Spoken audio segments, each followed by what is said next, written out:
Hello everyone, good afternoon. Welcome to the last session of the day. Thank you all for joining us. I know that we're all feeling kind of tired. We've had 2 full days of conference information, getting all that information directly from the fire hose. So a couple of housekeeping items. Please keep your phones on silent and or vibrate if you have one with you.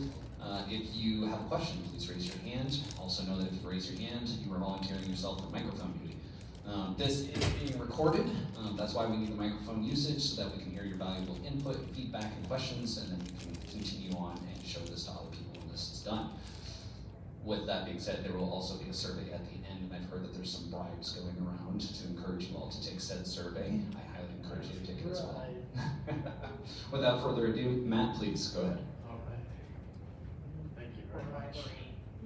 Hello. Welcome to the end of the conference. My name is Matthew McCay. I serve as the Veteran Population Health Manager for MultiCare Yakima Memorial Hospital. I also serve as the Veteran Population Health Innovations Leader right now for MultiCare, and doing some work with Epic, the largest electronic medical record in the country, helping them square away some of their veteran population health stuff.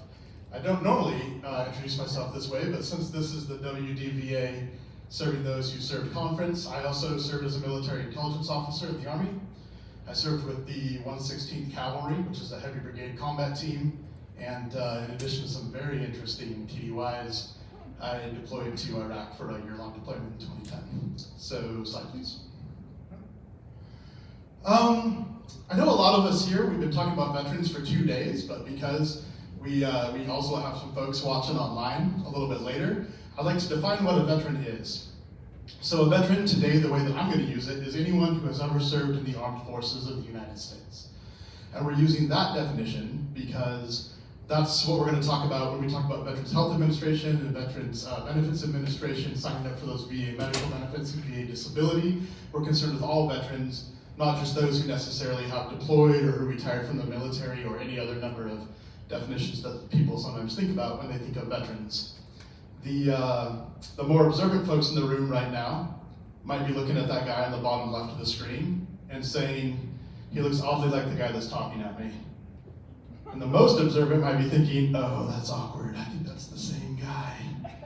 Time has not been kind. What I like to think of is that he's like my younger brother who's very motivated and driven. You can see that look in his eye like he wants to change the world in good ways. So we'll pretend today that that's my little brother, so please. All right, so this is what we're going to talk about. I think we have some prior NCOs in the room. Show of hands. Anyone go to NCO briefing school maybe? So I've got 3 major topics. I'm going to tell you what I'm going to tell you, and I'm going to tell you those things, and if I remember at the end, I'll tell you what I told you. So we're going to talk about a little story, and I'd like to ask you, it doesn't have to be a rhetorical question, please feel free to join in even earlier, but who is responsible for the acquisition of VA benefits? I think there's a kind of a pat answer, but my opinion of this has changed over time, and maybe yours will too. We'll talk about that a little bit. I'll share a story of some patients really quick. The main reason we're here today is I'm going to talk to you about the rescue mission, which began here at this conference 2 or 3 years ago, and what we've been doing to try to help veterans throughout the state.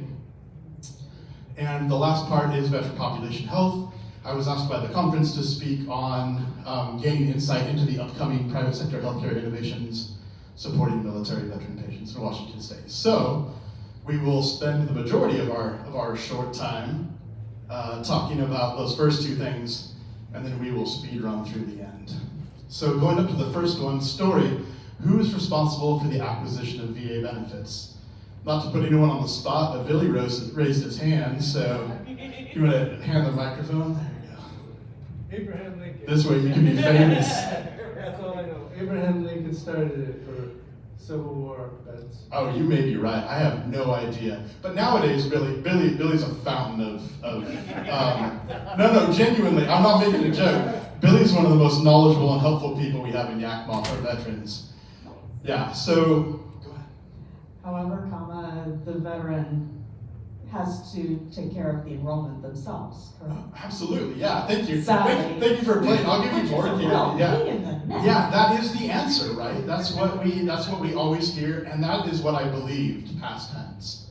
before recently. So if you want anything in the military, if you want a transfer, you want equipment, you want something done, you fill out the appropriate form and you hand it in and it goes through a bureaucratic process. And if you want VA benefits, you fill out the appropriate form, you hand it in, and you go through a bureaucratic process. So it seems really natural for us, me particularly coming from that world, like so many of us, to not question that. But then I sat with thousands of veterans and talked to them about their health face to face as part of my duties. And I heard stories that really upset that idea in my head of whether that should be true. One story, I asked a gentleman, why haven't you applied for VA medical disability benefits? You have a presumptive condition, you have documentation of it being in service, and he said, well, I haven't gone to a baseball game yet. And I said, that's the best answer I've ever heard, please tell me more. And he said, Matt, I don't have a lot of time left in this world, and the only thing that I have one grandkid, and the only thing that I want to do is go to as many of his first year of Little League, go to as many games as I can. That's my life goal. He said, there's 3 games left and I haven't gone to a single one yet. I've only been going to cancer treatment and to heart appointments, trying to stay alive, to not succeed at the goal that I was going for. And so while I understand that you might be shocked that I haven't applied for VA medical disability, there's so many things for me to do, and I don't have any time to do it left. And even if I did have the time, it wouldn't make its way up the list. So many times I've heard from patients, it's been on things that I've been meaning to do, and this is, their own words right now, it's common parlance, but they'll tell me, I've got chemo brain right now. I don't remember half the things I'm supposed to do in a day, and a back burner issue, like going and applying for a presumptive cancer disability, is something I know I should do, but something I'm genuinely not going to get around to. And then story 3 of 3, and this one I've heard so many times from veterans, is, 40 years ago I did go apply for those benefits and I was denied. And then 30 years ago I applied for them and I was denied. And then people like you, and he was not happy with me at the time, I hadn't done anything bad, I'm trying to help him, said, people like you, Matt, come and talk to me. And and VSOs and other people. So 20 years ago, for the 3rd and final time, I tried again. And so while I do understand that VA policy changes, I've tried 3 times. Why am I going to go back and apply for benefits again? And I hear those stories and I believe them and I respect them, and I talk to VA folks who I love and respect, and I'm very thankful that we have a VA, right? Not every country does. I talk to them and they say, well, those veterans are playing old tape. They're playing bad tape. The rules have changed, the policies have changed. They're eligible for benefits now. And I can't help but say, well, yeah, but we gave them, the VA, I'm not part of the VA, but the VA gave them bad tape. So there has to be some sort of ethical or moral responsibility, I think, that comes into our thought process, hopefully now and in the future, about who's responsible for the acquisition of VA benefits. So I think that we would all agree that if everyone's responsible for something, no one's responsible. I think the veteran is responsible. You have to do the paperwork, turn it into the bureaucracy. I think the VA is responsible for sending out updates. I got a PACT Act letter, I think, a few years ago, but maybe it's not as of aggressive outreach as they could. And the 3rd and final thought here is I think private sector healthcare actually has a much better position than people have been thinking about in the past when it comes to really helping veterans acquire benefits, because of the information position that we're sitting in and the contact every day that we have with so many veterans, particularly those who are going through medical troubles, right? Particularly those who might be the most, we might be the first people to talk to them after they begin to qualify for something. So I think private sector healthcare is uniquely positioned in a way that we haven't really been thinking about when it comes to helping veterans. So that's that. Slide, please. This is the main thing I wanted to talk to you about briefly today, is the rescue mission. So 2 or 3 years ago, I talked to Stephen Gill. I think people have been hearing Stephen talk throughout the conference. And I said, hey, Stephen, I know that I'm kind of new to this, but do you guys have a list of every veteran that needs a disability rating in Washington that hasn't come forward yet, so that we can reach out and help them? And he said, Matt, you're crazy. And he laughed at me in a very good-natured way. I love Steve. And he said, if you can crack that nut, every director of every state VA would like to know how you did it. And we did it, and I'll show you. I've got it on a slide. So So I'll go back one real quick because I'm getting older and I don't remember all my things. So there's 3 parts to that rescue list. So we're going to call it the rescue list. This is the list, and it'll come in phases, right? We don't have the very last phase right at the beginning. But this is the list of those veterans who are very likely eligible for VA medical disability, according to presumptive conditions, according to automatic conditions, which aren't presumptive, like you worked on a flight line, you're automatically going to be approved for tinnitus, something like that. And then that tertiary group is going to be those conditions which are highly related to medical or to military service, which aren't necessarily presumptive. 3 phases. Okay? Private sector healthcare, yeah, my chart or VPI, probably my chart. So next slide. So here are the 3 things. This is the only Army Cavalry Scout approved slide, right? Very few words, lots of colors, big pictures. So, for all my brothers and the sisters in the cavalry. So, 3 categories. 1, veteran status. I need to know that you're a veteran, right? 2, you're someone who probably needs a VA disability rating. That's columns 2 and 3. We'll break that down in a second. And then 4, you don't already have a disability rating. So those are the things that I just brainstorming and think, well, that's probably the things that I need to know in order to make this list of who most likely needs a VA medical disability rating. So how do we find out who all the veterans are in Washington State? Well, again, I went to the WDVA and said, hey, do you have a list of all the veterans in Washington State? And they're like, no, Matt, no. Just, no, we don't know who they all are until they come forward for services. I said, does the VA? They said, no, not until they come forward for services. And I said, well, they have to have some idea because at va.gov vet data, it tells me how many, according to the census every few years, how many veterans live in Washington State. The most recent number I've seen is about 502,000. 340,000 of which, if I forget to say later, have patient records within MultiCare right now. If we can bring on Franciscan and some of the other larger healthcare systems in Washington State, we can get an actual by name count up much closer to 500,000. So, how do we find out?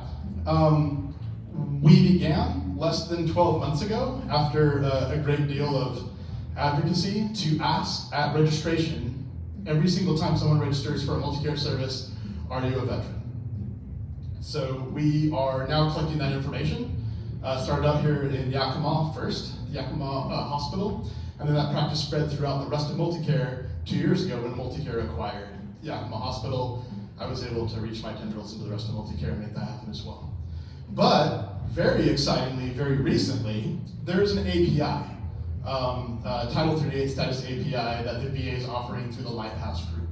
And what that is every time a veteran patient registers for a private healthcare service, we actually take that, that name, send it to them, birthday, social security number, we send it out to the VA database, and we pull their Title 38 status automatically. So this is being done millions of times. And what that does is it gives a Title 38 status, which is, are you a veteran, and a little bit of information about the nature of the discharge. Would you likely be eligible for VA services? So that has massively increased our visibility on the number of veterans. We don't know that there's 340,000 patients that are veterans because we asked that many times at registration. We know that because of this API. So the majority of those are through the API. So we are vastly and rapidly increasing our knowledge of who our veteran patients are throughout the state. And as far as I know, we're one of 3 healthcare systems to be pulling that Title 38 status API and then actually acting on that information. And the other ones are, I think, are in Michigan, and I'm sorry, I forget the third, but so that's very exciting to be doing that here in Washington State. So who are the veterans? We're nailing that down right now. Columns 2 and 3, military service, injury, and exposure data. So this is, were you exposed to Agent Orange, ionizing radiation, the really nasty water at Camp Lejeune, all of the toxic burn pits throughout the Middle East, firefighting foam, and some of those other presumptive categories, right? Although firefighting foam is on its way to becoming one of those categories. So we don't know all of that unless it happens to be in the history, in the open text field history of what a doctor talked to someone about. So if your doctor is a really good doctor and they know that you're a veteran, they know that your healthcare trends are going to change a little bit based on being a veteran, they may have talked to you about your military service, and they may have put, was exposed to Agent Orange somewhere in that physical and history that they do for you. Outside of that, we can search for that with really advanced functions. Outside of that, we don't know who was exposed to Agent Orange, but that's going to change. That's going to change in 2 ways. but for right now, we'll talk about this two ways right now. So the first is, very soon in Yakima, we are starting the pilot, the very first pilot for Epic, which is, of course, the largest electronic medical record in the country. We are going to be doing the pilot where we send out to certain veterans who are in that very first phase, that likely having presumptive illnesses, a survey that says this is voluntary and optional. We're trying to help as many veterans as we can get VA medical disability ratings who have earned those benefits. Would you like to talk to us about your exposure while you were in the military so we can figure out who you are? So that's the my chart. Also, MultiCare personnel.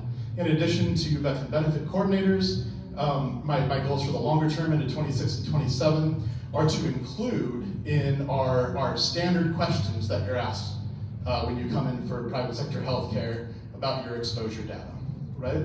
This is information that the VA largely already knows, and we might be able to get through an API at some point in the future, but right now this information that we can't get directly from them, and that's okay. So the second half of that, are you one of the people that needs a VA medical disability rating, is your medical history. What actual diagnoses do you have, right? Because if you're exposed to Agent Orange, you have prostate cancer, bladder cancer, Parkinsonism, those are like the big three, but there's about 9 more. Then you have that presumption of medical nexus, right? In a direct claim, you have to prove the medical nexus, otherwise there's a presumption. And this, we already have in spades. We have this better than the VA does, because unless you're going to a VA oncologist, right? If you're going to any of the other oncologists throughout the state of Washington, I'm going to know that you have a presumptive diagnosis probably well before the VA does. So what we can do is there's something called ICD-10 codes. I won't go too deep into this because I know it's the last hour of the day, but there's a code associated with every diagnosis you can possibly have. And those codes we can search for throughout your entire medical history.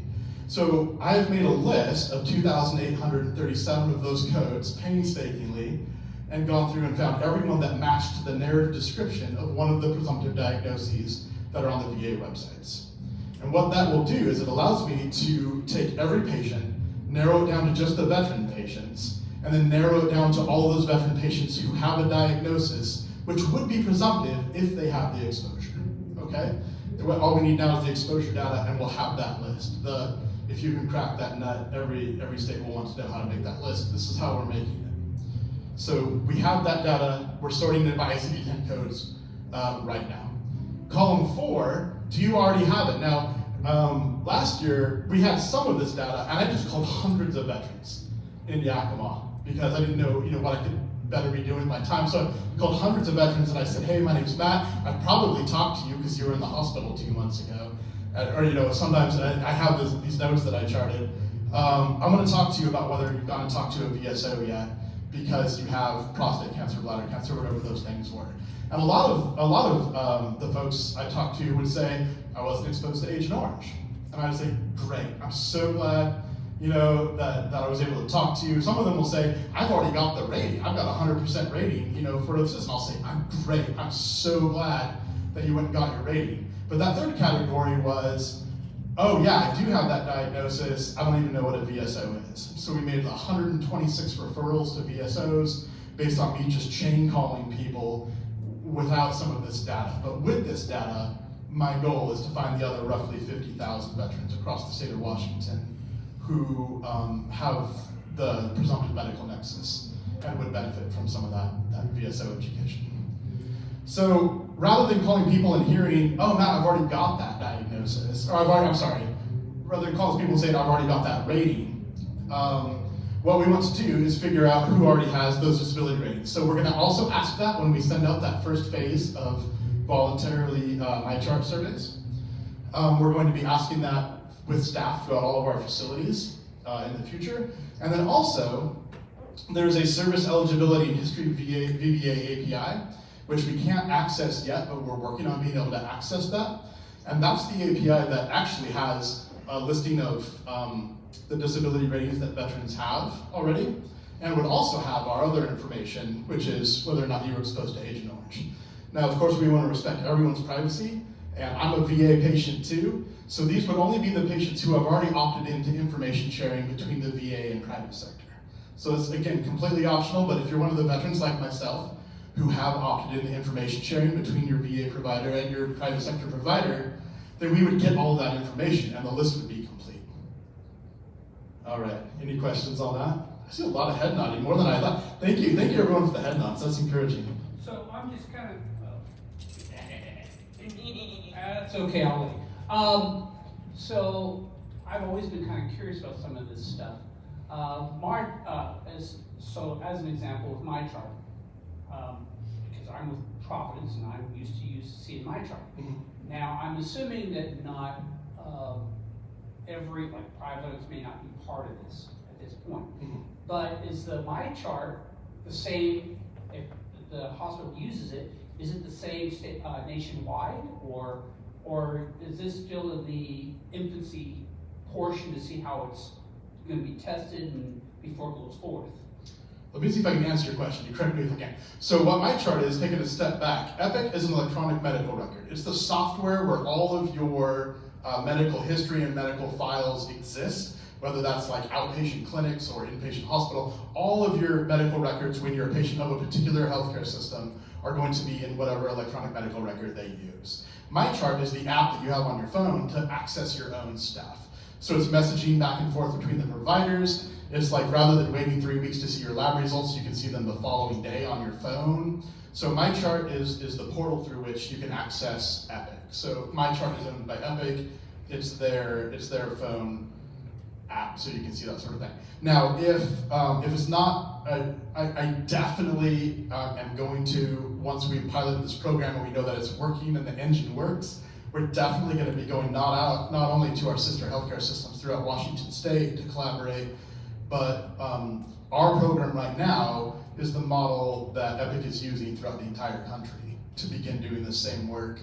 And we'll come to that a little bit at the end of the presentation of the Epic Almanac. But So the last question I would have, because I know that AI is beginning, I'm assuming it's going to play a part in this as well to assist in this effort. yeah, that would be great. That's outside of the scope of what I understand right now. To the best of my knowledge, we don't use AI for anything in the electronic medical record right now. But yeah, as soon as some of those capabilities come online, then I mean, we'll do whatever we can for veterans within the law and within what they want us to do. Currently in Washington State, there's like 69,000 plus veterans throughout the state. Have you thought about doing a info sessions with WorkSource? So that way you can tell vets about what type of benefits are out there for them on medical. That's one way you'll get a lot more. Plus also, if you're doing an MOU with the JVSG program, we only deal with veterans that are pending a VA compensation or have a VA compensation. It's a special category of vets that we can serve. Yeah, I'm open to any collaborations that we can that will help veterans. So I'm generally a referring source and not a referred source. So I'm finding veterans who have medical needs for VA medical disability, and I'm referring them to VSOs and to all of the services. I don't generally need veterans to be referred to me personally because we're doing private sector medical health care. But I'm open to anything that can help veterans for sure. So a quick question on that, as a referral source, and you're referring folks or the veteran out to the VSO, is there any loop back to ensure that that veteran is actually being able to follow through and receive that? I mean, because what I get concerned about as a housing provider myself is oftentimes when we work with service providers, there isn't that loop back. And so we may work through it thinking that it's been fixed, and there's only the referral, but nothing else happened after that. So I'm kind of curious as to what your follow-up is or would be to ensure that somehow that veteran doesn't fall through the hole there. They've been referred, but nothing else happens. Yeah, I love that question. I feel like I want to give you more candy. So two-way communication both before and after is what we're doing right now. So this is a pilot. This is happening right now only in Yakima, Washington. I'm the only veteran population health employee for MultiCare throughout the state. Our intent is to bring more online, hopefully in 2026. That's what we're looking at. So what we do is I make a referral to a VSO, right? And that's with that patient's permission. Like, you need to go and talk to a VSO. Would you like me to also contact them so that they will contact you? Yes or no? They get that choice. The answer is almost always yes. I document, and chart that they've asked for that referral, and then I make that referral to multiple VSOs, and I have a list of those referrals that I've made. and they give me affirmative response when that meeting has happened. And I also buy them Thai food, and I go and check in on them, and we sit down and eat together, and we go over the list of people that they were supposed to have helped, right? So that's mostly Matt driven. So what are we going to do when it's a larger system and it's throughout the state? The answer is the same thing. So when there are people that are doing veteran population health throughout the state, when they make referrals, they will go into a spreadsheet, and we will check back in with the patient, and we'll check in with the VSOs until we know that that initial appointment's been made. Once the initial appointment's been made and they've met with a VSO, I stop tracking them, because that positive warm handoff has been made to a VSO, and I have every faith that that VSO is doing what they need with that person. Additionally though, half the veterans in Yakima, about 5,000 of them, know my number at the hospital. So sometimes I'm a clearinghouse just to send people to RAID, Yakima County Veterans Programs, right? Which is fine, I'm glad to be that person. But I'm super glad that you asked that. So at the time of referral, right, I asked, it's two ways. I give the patient the information to contact the VSO, and I also ask for permission to contact the VSO. So that's happening both ways. It's way more likely that it's going to happen. And then afterwards, there's also the follow-up to make sure that at least the first appointment's been made. And when it has been made, then mission success as far as I'm concerned, and I leave them in the capable hands of that VSO. Can I ask a question? Yes, you may. Yeah, thank you. Two questions, actually. So what is the delay on the update of the data when you're accessing it? So if somebody were to go to a hospital for anything, right? What's the delay between the time that they were seen and that information is entered into their system to the time that you can retrieve that data using this? Oh, it depends on which the information is. Are you talking about the Title 38 status where we retrieve from the VA? More so the status medical is? history. So the presumptive diagnosis. It's immediate. It's immediate? Yeah, it's like Google Sheets. It saves as you go. That is beautiful. Yeah, and so when I'm looking up that information, if it's a larger batch query, it might be 24 hours. But if I'm looking up information on a veteran right now because a flag popped up, yeah, you can't undo things in the medical record. So if you click the wrong box, you can unclick it, but there'll be a record of the fact that you've clicked and unclicked it. It's immediate. Okay, so continual. my follow-up question to that is, right now it sounds like you're gearing this towards things that are largely cancer-based, right? Exposure, things of that nature. Can this be tailored to look for other concerns, like overdose, for example? Yeah, absolutely. So anything that you have is going to have that code. As far as I understand, you're going to have an ICD-10 code. So right now, the 2,837 codes that we're filtering by for veterans, those are all presumptive conditions under those 4 to 5 categories of exposure that I talked about. But what I don't look for is loss of hearing, based on the fact that you were on a flight line or something. So that would be like phase 2 or phase 3. But yes, phase 2 and phase 3 will include ICD-10 codes that are not included in phase 1. Thank you, I appreciate that. So I think that there's a lot of value, especially when we're talking about, and I know that this gets brought up in just about every session, but looking at things through the suicide prevention lens, right? We do have systems of communication that flow between, hospital settings and the federal VA. And this is usually after like emergency crisis intervention, somebody's brought to an ER or something to that effect, right? If this information was available to state DVAs, to nonprofits that are working in, federally backed staff startup Fox, for example, suicide prevention related programs, I think it would open up the doors considerably to us being able to identify those veterans that are already at risk and have shown that they're at risk so that we can connect with them. Yeah, so there's a less sticky wicket and a more sticky wicket. So the less sticky wicket is me making a referral that the veteran asked for to a veteran service officer. And additionally, I wasn't going to go into the weeds too much, but a little bit of weeds since you brought it up. I also write down on that referral, Charlie 39.0, this type of cancer presumptive with Agent Orange. Like I go through and give them, because you can hand anything to a patient, right? What we do with our own information is our right. So I can hand that information to a patient and say, I highly recommend that you take this when you talk to your veteran service officer so you don't forget the things that we talked about today. Because when we're on pain medication or other medications in the hospital, we may not remember complex. It's very human not to remember complex conversations. So yes, I can give any information to a patient and have them take that with them and do whatever they want with their own information. HIPAA has other things to say about information that we can share, between agencies, and that requires, consent and a lot of other things. So what I can always do is share with VSOs, this is someone that you really need to talk to, and they want to talk to you. As far as the other stuff is concerned, I mean, I think it's possible, but it's way outside of the scope of what I'm trying to do right now. All right, we'll keep going. Oh no, this is great. This is better than most of the end conversations. We're just in the middle. A little bit more weeds. Okay. So when I hear ICD-10 codes and I hear cancer diagnoses, my ears kind of perk up a little bit as someone who has known family history of certain cancers. And last year I finally got genetic testing which revealed a Lynch syndrome mutation. I know that bladder cancer and prostate cancer for men are two of the ones that are also linked to Lynch syndrome mutations. Okay. So I'm wondering if the code, there's a separate ICD-10 code for exposure-based cancer versus family history, and I think there's one that identifies Lynch syndrome as well. Okay.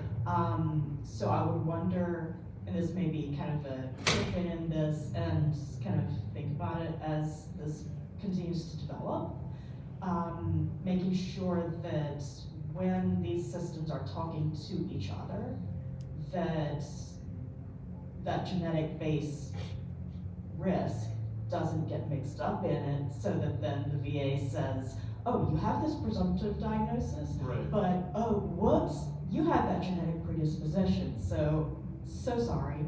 Yeah, no, I appreciate We you saying didn't have that. any responsibility. Yeah, so let me take, Same thing happens with diabetes, actually, because that is a strong genetic predisposition as well. let me take a quick step backwards. So I am not a medical person. I worked in the hospital for 9 years. I know some things about ICD-10 codes and the exposures that happen. Just being exposed to the medical world, I know some medical things.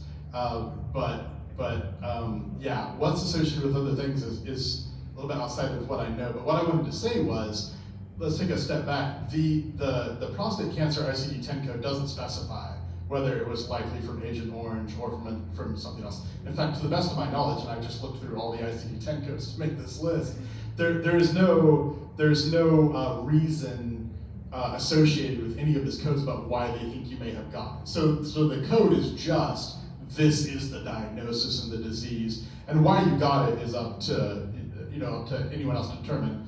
And yeah, and what the VA decides to do with your presumptive exposure to Agent Orange, let's say, versus a pre-genetic disposition is up to the VA. That's way outside of my understanding as a private sector healthcare guy. But let's move forward a little bit, and then we'll have questions again at the end. So the last of the 3 points that I wanted to talk about today, and we're going to go through these relatively quickly, are apart from the rescue mission that we're on right now, trying to create that list of all of the veterans that are likely to need VA medical disability and how we can really proactively go out and change lives, not only throughout Washington State, but throughout the rest of the country. I'm just going to talk a little bit about some other veteran population health things that we're doing throughout the state of Washington right now to improve that healthcare. So VA benefits education and referrals is what we've been talking about, that's sitting generally face-to-face. We're talking over the phone with veterans and helping them towards those VSO referrals, and then just some other private sector innovations in healthcare. Slide, please. So this is the utilization in Washington State. There are many more counties besides Thurston, Pierceton, Yakima, and Spokane. These are where the major medical facilities are for MultiCare and what we're primarily focused on. But of course, folks come from all other counties that come in for healthcare into those counties. The only thing I want to take away from this giant slide is the utilization of actual VA medical benefits going to a clinic rather low throughout Puget Sound, and these numbers have JBLM pulled out of them, right? So JBLM is not skewing those numbers. That said, it's down in the lower 20% versus the 30% in Spokane and Yakima, but the inverse, which I thought was interesting, when it comes to Veterans Benefits Administration expenditures, is higher throughout Puget Sound than in the inland Northwest and Yakima Valley. Final point on this slide, we've been hearing previously in this conference and in previous conferences that we believe that the saturation is somewhere in the 40% on both of them. So that means that there's a long way to go throughout all 5 of these counties and throughout the rest of Washington as well. Slide, please. Okay, go ahead and slide. Here's some of the other innovations that we're doing. Population health in general is just two things. It's improving the quality of care for a particular population based on their unique needs. And it's healthcare efficiency, which is helping get rid of some problems that are inefficient, and also helping when it comes to paying them access benefits, which we've been talking about. So one thing that we've talked about in some of the breakout sessions so far is collections. You know, veterans being sent to collections if the VA was supposed to pay, but there's some miscommunication between private sector healthcare and the VA community care program.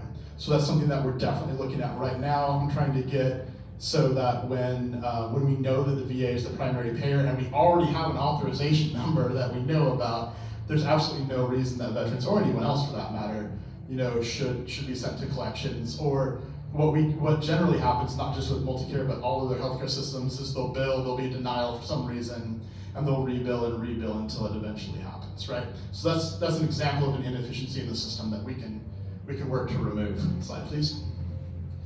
So in some other meetings, I'm convincing folks that veterans are a population group that we need to think about in healthcare, because we actually do have healthcare trends based on our deployments, based on our service in general. I think with this particular group, that's a much easier case to make. But this is some information that came from Dr. Stephen Hunt out of Seattle, the post-deployment integrative care initiative, and these slides will be online later. You can mouse over anything that's blue with an underline and it goes to those sources. But of course, we have healthcare trends. Slide, please. And some more of those, particularly when it comes to TBI, musculoskeletal injuries and pain. There is an excess length of stay associated with veterans that has national data collected on it, right? The average person stays for 3 days for this particular injury, the average veteran stays for 4.5. And when we looked at our data in Yakima, it mirrored the federal trends perfectly. Our veterans stay extra long for these particular categories to the exact same rate of the federal average. So we're very typical in that way. Slide, please. And it's state law in Connecticut, some other places that we ask that we do what we have now done in Washington State, which is ask about veteran status at registration. I think it'll be federal law eventually, but we're ahead of the curve in doing that. And of course, the American Academy of Nursing, medical schools, they all say, of course you need to know that your patient's a veteran in order to give them the best treatment. Slide, please. So this is some of the population health work that we do here in Yakima and that we're spreading throughout the rest of MultiCare in Washington State. We've already talked about VA benefits education, which is sitting with patients and talking to them about their medical history and what a presumptive condition is, what the VBA even is, what a VSO is, and giving some of that education. And it's often the first touch right there in the hospital room at bedside when something comes up. Slide, please. I also serve as a VA resource to fellow staff members, whether that's case management, people helping veterans get their follow-on appointments after they come out of the hospital. And we talked a little bit about revenue cycle work. We have implemented a policy, at least here in Yakima, in the emergency room, that the emergency room makes the notification to the 72-hour hotline. Quite often the veteran does as well. But when the veteran was doing it, it was about 2/3. And when the emergency room and the veteran together are both making that notification, we don't tell the veteran that we're also making the notification most of the time, because of course the emergency room is a little more hectic, but that percentage is about 98% of the time. The only time that the 72-hour doesn't get notified is if they're like a transfer from KVH or something and someone falls through the cracks. But that's been an exceptional improvement for us, is doing the 72-hour notification ourselves with our own staff from the emergency department. Slide, please. And last but not least, cooperating with the local CBOC, whether that's helping them iron out problems with referrals that they're making to local community providers. I don't have a lot of authority or influence, I have candy, but when there's problems, when we're trying to make referrals to community providers, I'll try to go and intercede on that veteran's behalf if I can to make sure that that referral gets processed correctly when it's fallen through the cracks. Slide, please. This is what we were talking about. So before, in Epic, we weren't able to see easily if someone was a veteran. There was a little tiny question you could dig down 4 or 5 pages, and that's if your healthcare system happened to be asking about veteran status at registration. Now, this is the very front page. There's a little American flag right next to your face on almost every single screen, which increases the visibility of veterans, increases the quality of care, and also the healthcare efficiency. Slide, please. And this is the form that we developed here in Yakima that's now becoming the standard for the country. These are the questions that we tend to ask on the survey. This is what we ask face to face. And it's things that you need to know for basic care and for referring for services to the VBA, like how long did you serve, what branch were you in, did you have a combat deployment, right, which would imply the possibility of those exposures. Also, some of the benefits are based off of whether or not you had a combat deployment, those exposures, and you can multi-select those. If you are currently a patient in the VA medical system, whether you've been in there for 24 months, which means you're active and you actually have emergency department benefits. If you're a VA patient, my understanding is if you don't see or access any VA medical health care for over 24 months, you move into an inactive status and you lose some of your benefits, including emergency department benefits. So why is it important that it's on a form like this and not just in a big giant free field? Because when it's in discrete fields like this, that's when we can filter, we can run reports, we can make that report list that's going to change the life of 50,000 veterans, roughly, in Washington State, and help set the standard for the rest of the nation. Slide, please. And last but not least, this is the Epic Almanac. This, if you want to do kind of a deeper dive, this is the annual publication that they put out for the most exciting things that are happening in healthcare. It's about 60 pages, and they devoted about 6 of those pages this year to what we're doing in veteran population health throughout the country. Slide, please. And 2 more. Is that 2? Yeah. So, I just want to let the last 30 seconds here go back to the reason for this briefing today and what I'm most excited about. This is the mission that we're on, that started here at the Serving Those Who Served conference, which is finding all of those veterans who, for whatever reason, may have been left behind, may need to, for lack of a better term, I guess, be rescued. Sometimes we are in a position that we're strong and we don't need anybody, and sometimes we're in a position where we're going through chemo, or we're on pain meds, or we're looking at the last days of our lives and we just, last couple of months maybe, and there's just not one more thing that we want added to the plate. And sometimes we depend on each other, right, to get carried. And so the main thrust of what I'd like to ask you based on this rescue mission is, as we pilot here in Yakima the MyTruck program at the end of 2025, and as we expand that MyTruck survey going out to veterans in 2026, if you receive it and if your friends receive it, please be an ambassador for us. Help us spread what we're trying to do and encourage folks to help fill that out so that we can help as many veterans as we can in Washington State. And that's it. Thanks. Appreciate your attention. Are there any new questions? Are there any questions at this time?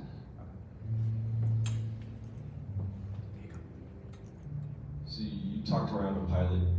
What's the term of the pilot, and do you publish formal reports? And if so, when can we expect the next formal report? That's a great question. So I'll answer the first part of that question first. So the pilot will be us collecting the information that we need for the rescue list, and then going out and proactively providing that education and benefits to patients. The second part, the providing, I know that like in medical studies, they put out the results of the medical studies. My office, which is me, we have not yet published the results of our efforts other than the awards that MultiCare gives out. So we compiled some of that data in order to get, for visibility within MultiCare, but we haven't publicly published, how many veterans we've made referrals for and that sort of thing, if that was your question, sir. As we look forward to scaling this across the state, of course you're going to want partnerships, and it's something that I think the WDBA can assist with. Data helps, right?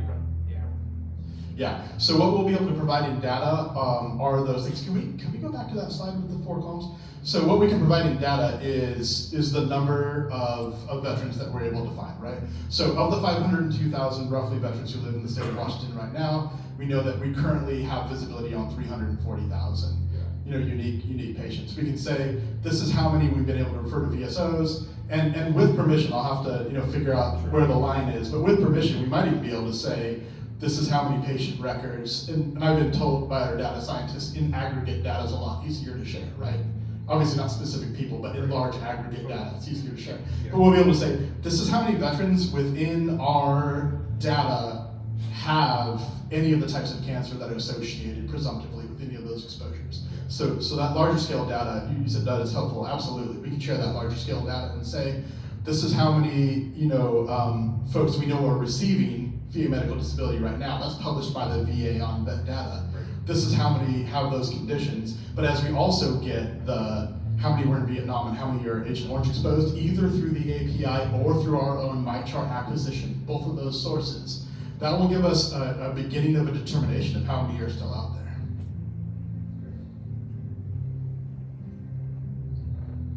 So we're a few years yet away from kind of looking to scale this out for all the presumptive conditions, because you're very focused on a handful right now from Korea and Vietnam era veterans, for the most part. Right. Even though toxic burn pits, et cetera, or Desert Storm, GWAT stuff. When you say scale it out, I am at the first available day in early 2026 going to begin using whatever resources I have to not only send out the MyChart, but also if we bring on more veteran population health employees in MultiCare, their daily task list will be to start reaching out. So it'll probably be sooner rather than later if I have my druthers, as it were. The moment that we can help veterans, we don't sit on data.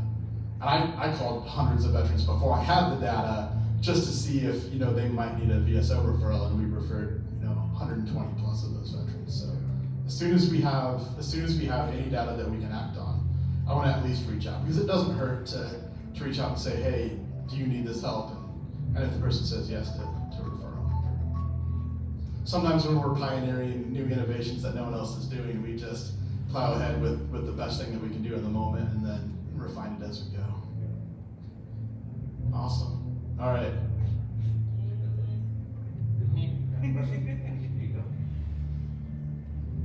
More comment and kudos.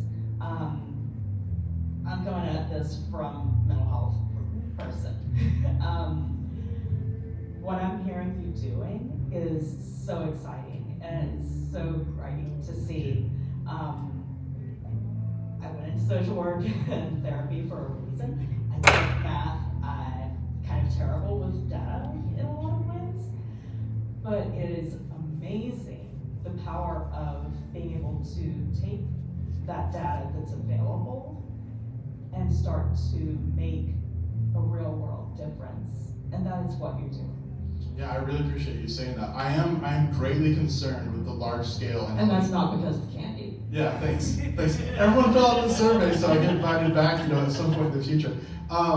No, helping all the veterans across Washington State and our brothers and sisters in the profession of arms throughout the nation is important to me. But you know what? Like when I sit with just veterans here in Yakima, I refer them to a VSO, and like 3 months later I hear back from them, this changed my life. I was stressing out every day about how I was gonna pay for my cancer treatment, and now I don't have to worry about that anymore. I can just focus on what time I have left with my family. Like the number of times that I've gotten hugs and letters and just one-on-ones from people, it's life-changing every time. I mean, it's so absolutely important. It's easy to look at slides like this and numbers and say data, but I meet these folks. I sit with them at bedside and talk face to face, and it absolutely changes lives for people, for sure. Which is what's kept me going for these years, and trying to press when you get resistance, right, to new ideas, and there's always resistance to new ideas. That's what absolutely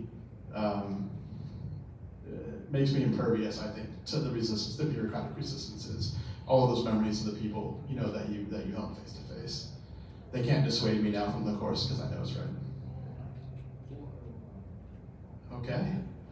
Awesome. Oh, Billy's got a question. Well, I have kind of like a concern because I see veterans that come in all the time, and it's the family members saying, my father is in the hospital, he's sick, he's dying. How do I get him help now? But the veteran, there's a percentage of veterans that don't want to access VA medical care Right, care right. for different reasons, right? Yep. When they get out, they said, I don't want nothing to do with the VA, the military ever again, especially Vietnam veterans. You and I have heard that 100 times. Yeah. Yeah. And yeah. so when I get those, they come in and I'm like, okay, let's fill out an application either by phone or whatever, and then have you try to get the veteran to sign it, and then we submit it anyways. Mhm. And that's like step one to get them in the VA medical system. But a lot of times, the veteran passes away before they get the medical care Mhm. approved. Or even to try to put it, and one thing they, too, is try to get the claim in before they pass away, Yeah. to try to get benefits for the spouse, for survivor spouse. Or at least the intent to file. Intent to file, The right? intent to file. And that's one thing we're going to be doing. I didn't get into all the weeds, but when we have employees, more employees that are dedicated to veteran population health, we're not only going to be doing 1010 easy VHA application forms at bedside, because anyone can do those. We can do them. I do them on my phone with veterans in the hospital. But also filing the intent to file. I don't have to be a VSO or know anything about disability to do an intent to file. It takes 30 seconds, and it is absolutely life-changing in the situations that you said, for sure. For sure. And if a veteran, if a veteran doesn't want to use the VA, that's their right, you know? But I was taught as an officer to take care of my troops, and I've had wrong ideas before. And I'm not saying that it's always a wrong idea if they don't want to use their VA benefits, but I want to lovingly handle those objections. Like, okay, I respect you not wanting to do it. Why? And like, well, other people need it more than me. I think it's an honorable and sacrificial thing that I don't use this benefit that I desperately need, because I know 3 guys that can use it more than me. And then we just provide some education. Like, hey, I respect that. And what I want you to know is there is no single pool of money that happens at the federal level every year, and once it's dried up, veterans don't get VA benefits anymore. 2 things. 1, that's a blank check that the government writes every year. You may not love everything that the federal government does. I love that they write a blank check to cover all of the VA benefits that are going out. So it doesn't take away from anyone else. 2, and I hope this is true because now this is being recorded. 2, the more benefits that you utilize in Yakima or in wherever you're from help bring resources into that area. Like, we get more and better providers, and we got imaging equipment. Like, we get more stuff that helps out your fellow veterans when you utilize those benefits. So you're not taking away from someone, and in fact, you're probably helping your fellow veterans in a tangible way if you go get a physical once a year. You know, additionally, it'll keep you out of the hospital. Not that I don't want to see you here, but I never want to see you in the hospital again. Go stay healthier by getting an annual physical and help out your fellow veterans by using your benefits. So, Billy, you're better at this than I am, but I try to lovingly handle those objections, and if they're like, I'm not going to use my VA benefits, then that's fine, you know? But I respect the fact that, you know, they at least had an option, like, you know, they were educated on those benefits and they chose not to use them in an educated way. I got all kinds of respect if you don't want to use your VA benefits in an educated way. I'm just trying desperately to make sure that they're educated before they make that decision based off of bad information or old tape or wherever they got it from. I think we're the same in that.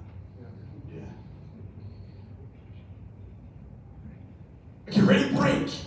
Thanks everybody for coming. Thank you everybody for coming. And a huge thank you to you, Matt. Please don't forget